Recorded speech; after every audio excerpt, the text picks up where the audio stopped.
Peetu Piiroinen mukana täällä Rallycross-varikolla. Onko lajivaihto kyseessä vai mistä on kyse?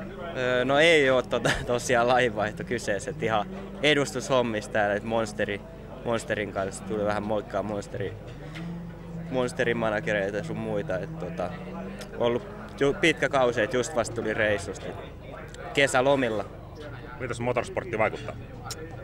Ihan siisti itse asiassa. Siisti olla katsoa vähän erilaisia lajeja verrattuna lumilautailuun tai muutenkin moottoriurheilu on erilaista, mutta ihan siisti olla tämmöisessä mukana kanssa ja vähän katsellaan erilaisia urheilulajeja.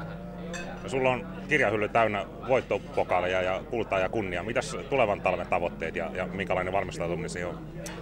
No joo, tosiaan ensi kaudella on olympialaiset taas tulossa, että ne on varmaan yksi semmoinen tai isoin kisa päätavoite ja siellä pärjätä laskee mahdollisimman hyvin, mutta tosiaan mä tulin nyt vasta viikkoreissusta tai kausi loppu viikko sitten vasta, että nyt on ihan kesälomaa ja totta kai pientä oheisharjoittelua siinä, mutta ihan lomailu ja sitten taas elokuussa alkaa kausia. Olympialaiset on kuitenkin sun päätavoite ensi kaudella vai onko X Gamesit tai muut? No molemmat, mutta sanotaanko, että kun ne olympialaiset on kerran aina 4 vuodessa, niin se on kaikilla laskijoilla varmaan se pääkisatavoite, mutta toisaalta se on yksi kisa muiden joukossa.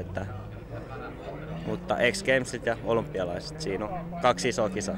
Lasket sä kaikki lajit vai vaan jonkun niistä?